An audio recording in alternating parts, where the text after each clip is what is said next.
Hi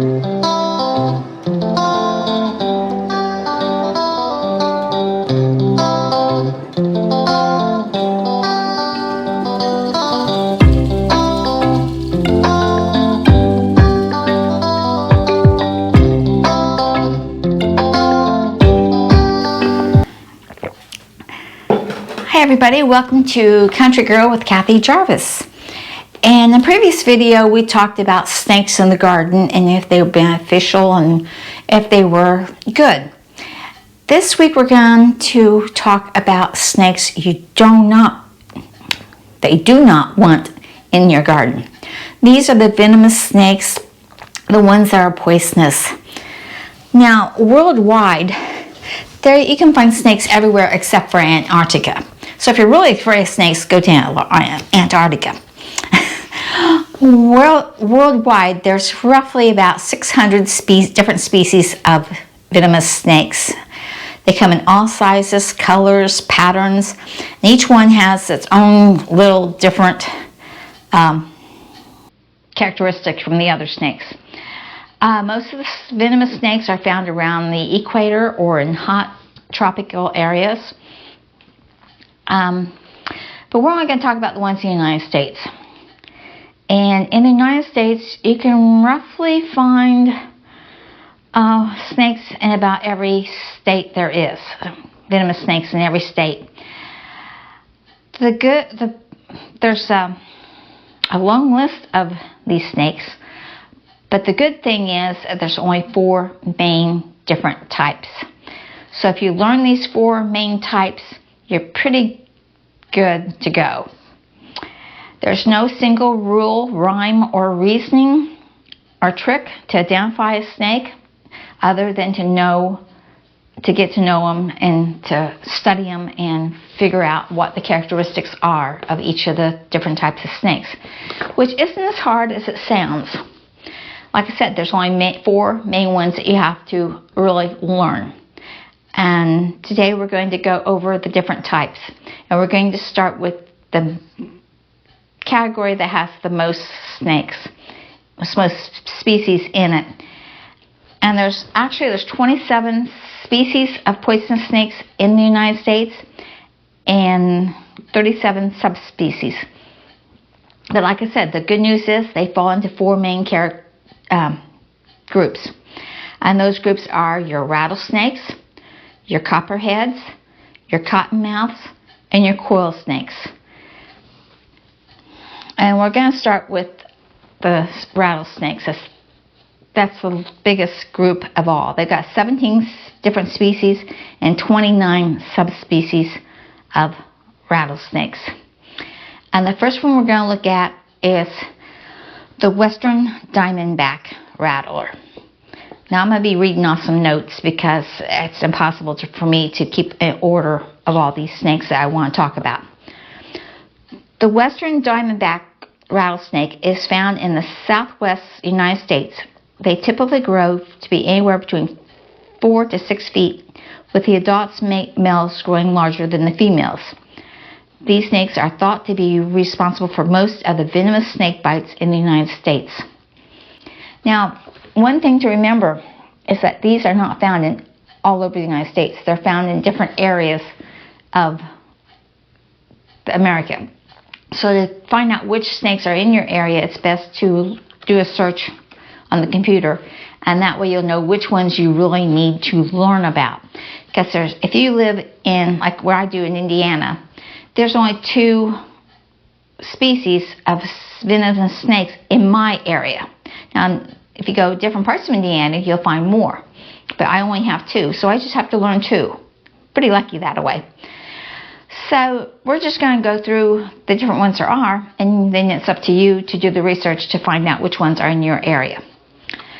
The second one on the rattlesnakes group is the eastern diamondback rattlesnake. The eastern diamondback rattlesnake is the largest species of the rattlesnakes and one of the largest venomous snakes in the world, according to Wildlife Informer. The eastern diamondback can get up to nearly 8 feet long. However, the average size is between 5 to 6 feet. Third on our list is the sidewinder. The sidewinder gets its common name from the way it moves. The sidewinder moves their coils sideways, which allows them to get traction on desert sands. This type of movement allows for them to move incredibly quickly, up to 18 miles per hour.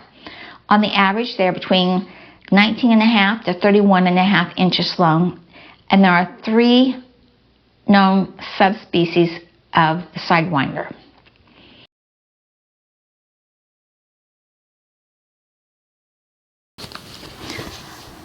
The fourth rattlesnake is the Mojave rattlesnake. The Mojave snake has one of the most potent venoms of any rattlesnakes. The venom affects the nervous system and attacks the bloodstream, making this a snake one that you really do not want to be bitten by.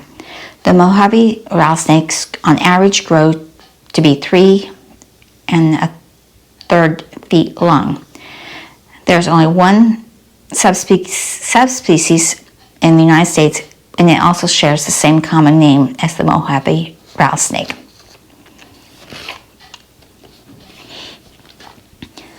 That brings us to the fifth one, which is Santa Catalina rattlesnake.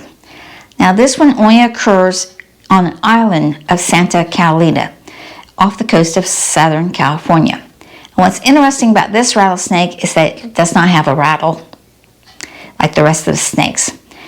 And it can be up to 28 inches long, and they are classified as being critically endangered. Now the sixth one is the timber rattlesnake, and that's the one that we have in my area. The timber rattlesnake is a species of rattlesnake that can be found in the farthest northern part of the United States. These rattlesnakes can be found in forest areas within rugged terrain. They grow quite large and on average number 7 on the list is the rock rattlesnake. The rock rattlesnake is a small species growing as long as 32 inches.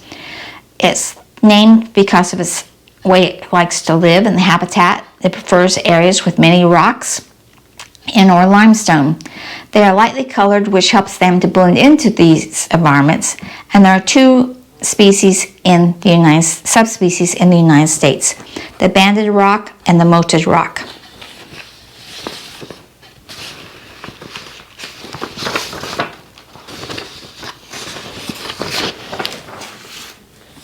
Number 8, the speckled rattlesnake. The speckled rattlesnake is common in the southwestern United States as well as northern Mexico. The species was named after a doctor, Mr. Mitchell's, that dedicated his work to studying rattlesnake venom. These snakes on average grow to be around 39 inches long, and are 3 subspecies found in the United States. The black-tailed rattlesnake. The black-tailed rattlesnake can be found in the southwestern United States and typically inhabits grasslands, forests, desert areas, and in the mountains. They are considered to be some of the most docile rattlesnakes, and bites from these species are extremely rare. They are typically 30 to 42 inches long, with the females growing larger than the males, and there's one subspecies found in the United States, and that's the northern black-tailed rattlesnake. Number 10, the Pacific rattlesnake. The Pacific rattlesnake is largely distributed throughout the Northwest and can be found in the far north as of British Columbia and Canada. Throughout their lives, the Pacific rattlesnakes can change in appearance with very distinct patterns when they are juvenile, young, and then fade with age. On average, they're around 40 inches long, and there are 7 subspecies in the United States. And these are the Grand Canyon rattlesnakes, the Colorado Island rattlesnake, Arizona black rattlesnake, yellow rattlesnake, South Pacific rattlesnake, Great Basin rattlesnake, and the North Pacific rattlesnakes. Number 11 on our list is the twin-spotted rattlesnake. The twin-spotted rattlesnake is one of the smallest rattlesnake species found on our list, growing on average to be around 20 to 24 inches long. The range is fairly limited, and they can only be found in a few different areas in the southern Arizona. There's only one subspecies also found in the United States, and that's the western twin-spotted rattlesnake.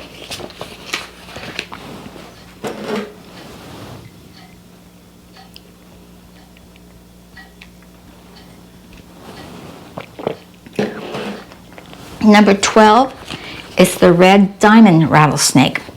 The red diamond rattlesnake is a fairly large rattlesnake, and on average is between 40 and 55 inches long.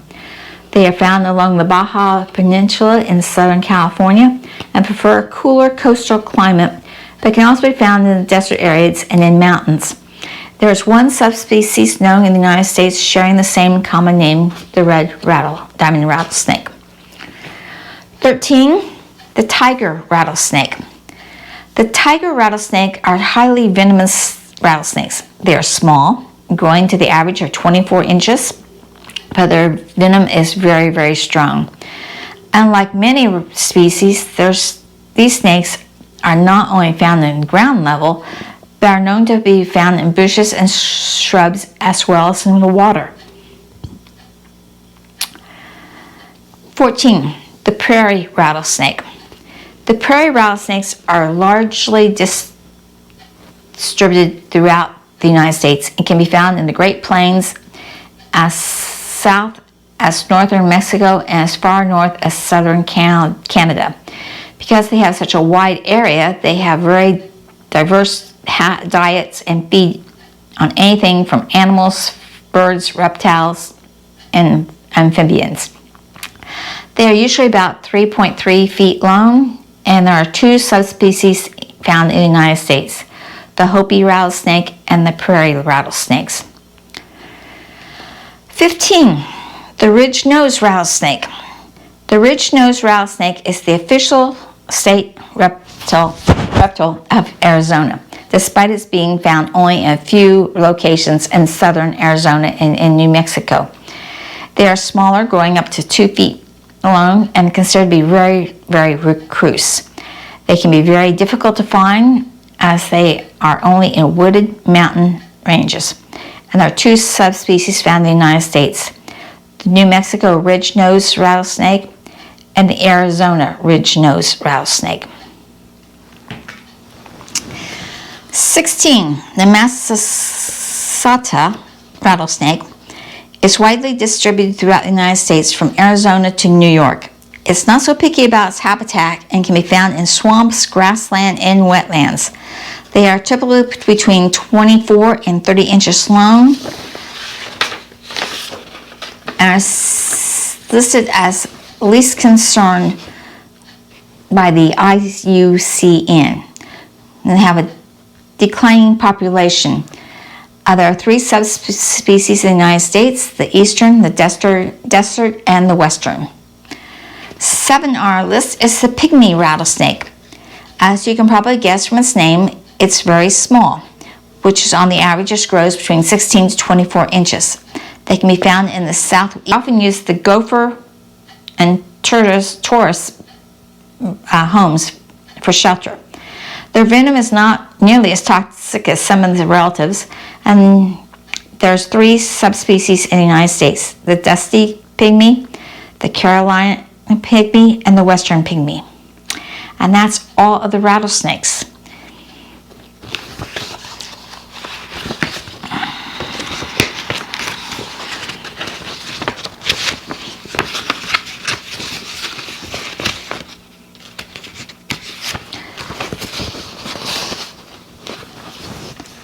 Now, the rattlesnakes are usually easier to tell from other snakes because of that rattle on the end. They also have a triangular head that's bigger than the neck. And they have, if you look at them straight down from the top, you won't be able to, usually you cannot see their eyes because they have this hood over them. And if you look at them straight forward, they have an angry look because of that hood. However, you don't really want to get that close to them. They do not need to be coiled to strike, and they can strike up to 2/3 of the length of their body. So best to look for the tail and stay clear of them. Now, next group is the cottonmouths. Now, the cottonmouth is also known as a water moccasin. And like the rattlesnakes, they are also pit vipers. And they have specialized organs that help them to detect changes in the temperature, and that's what they use to catch their prey. Cottonmouths are very common in the southeastern United States and are found around bodies of water. On the average, they grow from about 31 inches, and there are 3 subspecies in the United States: the Florida cottonmouth, the western cottonmouth, and the eastern cottonmouth. Now, to tell a cottonmouth, their body characteristics, they usually grow about 3 feet long or more. Okay, cottonmouths can grow about 3 feet. They're more heftier, thicker snake with a thick body. They're kind of bulky compared to other snakes. They have tails that are short and also thick, and their body tapers at the neck, which means their head is quite larger than their neck. The head will appear to be arrow-shaped and largely triangular when viewed from the top. You can usually see the pit viper between the eyes and the nostrils, the little holes, and their pupils are usually like a cat, but not always, because if they're in bright light, they will get narrow, but if they're in dim, their eyes dilate just like us, so they can be more round, so they might not look exactly like a cat. So don't take that as that it has to have that type of eye. It doesn't. They can change in color. The young ones are tan to brown, and as they get older, they can have 10 to 15 dark bands across their back, and as they get older, they get darker and it's harder to see those bands. The banding is kind of like a Hershey Kiss, but it's pixelated. It's not smooth on the edges. It's kind of rough. Like I said, banding can be harder to see as the snake gets older. So another thing to look for is a white marking that extends below their eye to the corner of their jaw. And adults also have a thin, pale white line above their eye. But if you're that close, you're kind of in danger. So don't get really up close to see their eyes. Most of the time, the cottonmouths will slip away unnoticed as people approach. They seek water. They want to get away from people. They don't really want to. But if you do threaten them, or if they get scared, their first defense is not to strike at you, but they will open their mouths wide and show the inside of their mouth, which is going to be white or pink, which is why they are called cottonmouths. They look like a ball of cotton when they open their mouth. It also will shake its tail, much like a rattlesnake, to make a sound, and they will release a musky odor to kind of keep you from coming near them. All snakes can swim, so just because it's in the water doesn't mean that it's automatically a cottonmouth. Okay? Now, our next species of venomous snakes is the copperhead. Now, that's another one that I have to worry about in my area. And the eastern copperhead are the same family as the cottonmouths. They share many of the similarities. Remember I said the Hershey-shaped band? The copperhead also has that. The difference between the bands is that on the copperhead, it's almost a straight line. Yeah, Hershey is almost a straight line. Or like if you remember the cottonmouth, it's pixelated. Also, the same thing, if you look from the top, their head's going to have the same characteristics as far as being wider at the head and narrow at the neck. The hood, eyes. The cottonmouth has a black mask. Not cottonmouth, the copperhead has a little black mask. But they share the same similarities. That they are associated with different areas where they live. The copperhead seems to prefer the forest areas, and they reach a length of 20 to 37 inches. And there are 5 subspecies of copperheads in the United States. You have the northern copperhead, the southern copperhead, the broad-banded copperhead, the Osage copperhead, and the Trans-Pecos copperhead.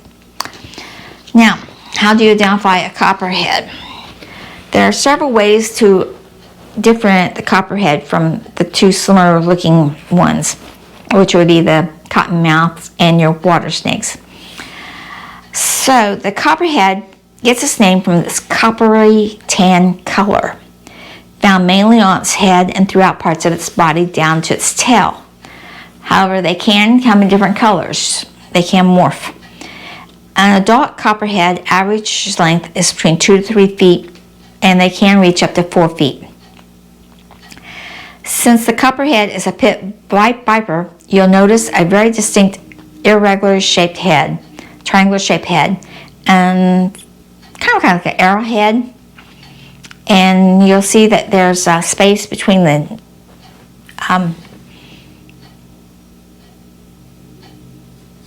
a wider space on the face that allows for the fangs and the venom glands.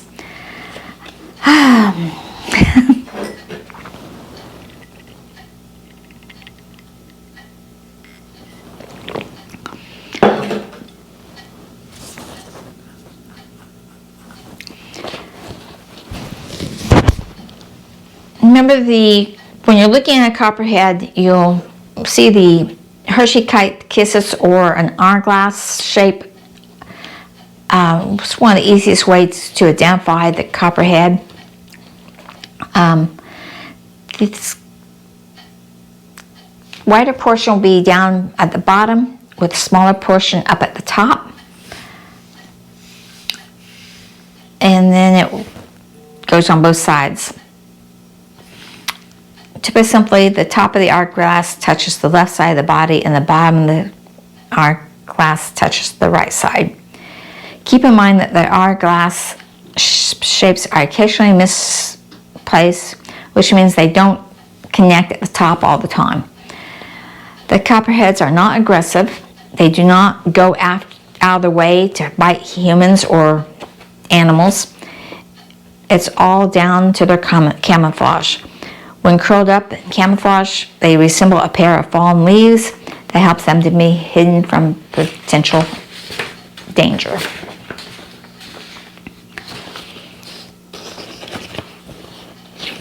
Now, if you do get bit by a copperhead, it usually occurs when it's least expected.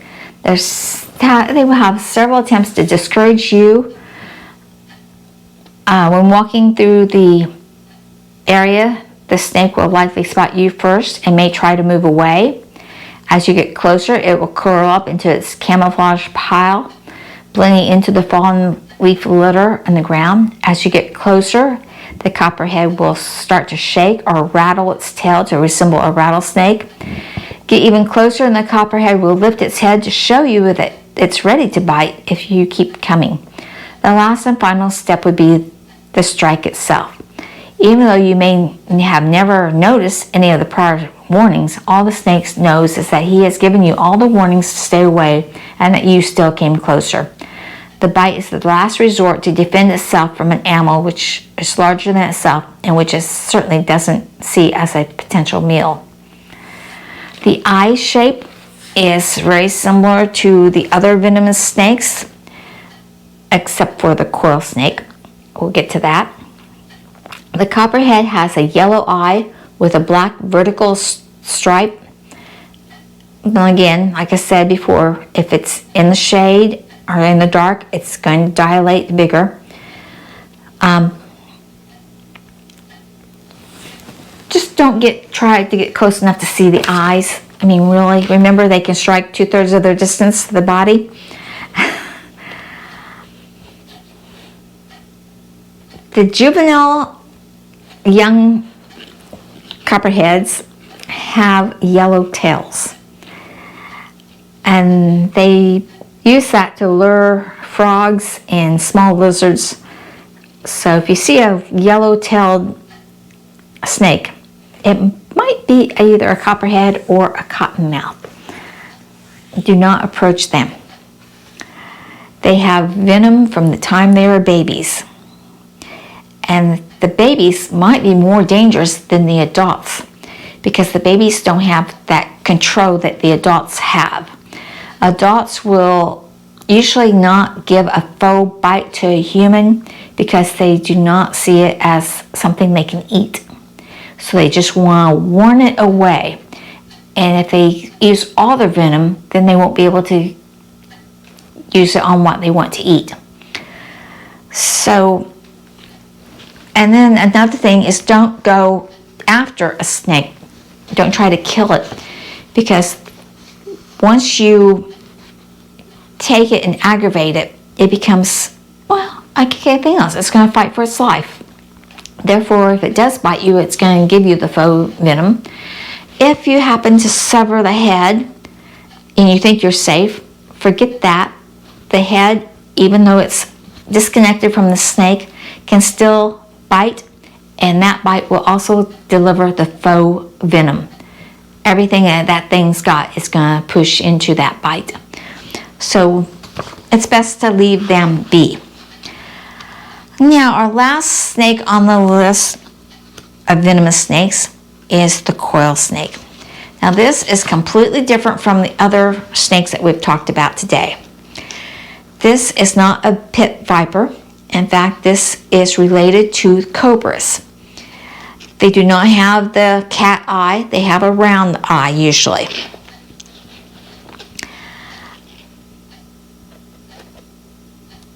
They are very venomous snakes. Their venom is very, very deadly.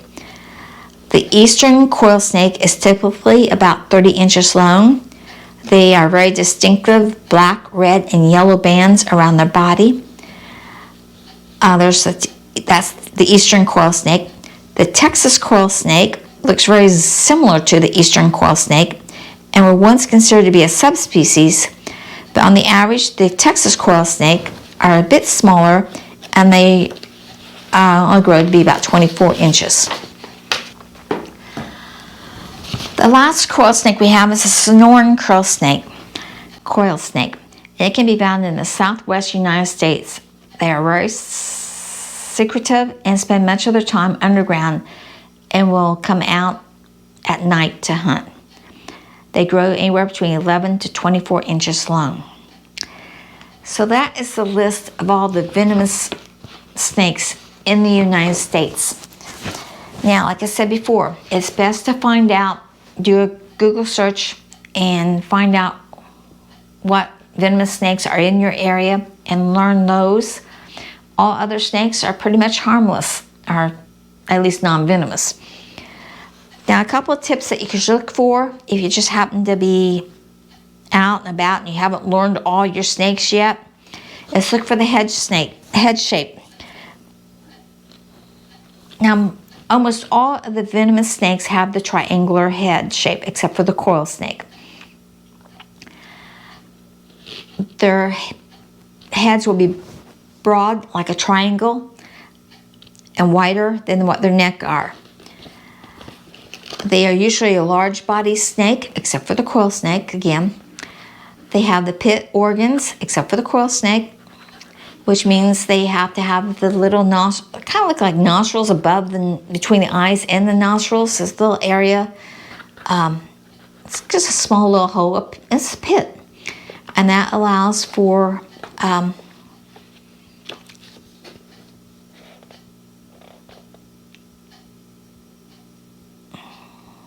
them to sense the heat and stuff. Remember, if you're that close, though, you really need to get away. Also remember that the boas and the pythons, which are non-venomous, also have pit organs. So not all snakes with pit organs are venomous, but you can pretty much always tell a python and a boa from anything else. And usually those are pets. They're not usually out in the wild, especially in the United States. Another thing to remember is to look for the coloration. Okay, also if they have a bright coloring, to check them out. You know, the coil snake is very, very bright. So if you see one like that, kind of check it out, make sure it's not a coil snake before you ever pick it up.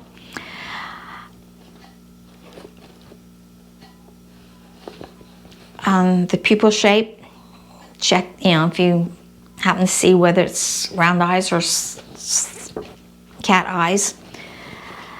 Again, if you're that close, you're in trouble. You might be in trouble. And look for the behavior of the snake.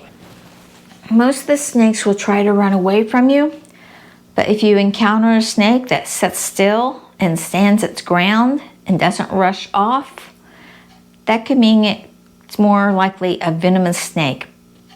Probably a rattlesnake of some sort. Another thing to look for, like I said before, is the brow above the eye. If you can look down on it and you do not see the eye, it's probably a venomous snake.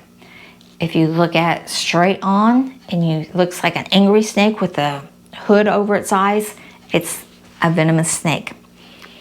However, the coil snakes, again, do not have the ridge over the eyes. So the best thing you can actually do is just go online, look at the snakes that are listed in your area as being venomous, learn what they look like, and once you do that, you pretty much are safe from the non-venomous snakes that are in your garden. So I hope that this has been educational for you. I hope you've learned something. I know I certainly did. And remember, be safe and dream big and follow that dream. Like, share, subscribe, and I'll see you in the next video. And bye, everybody.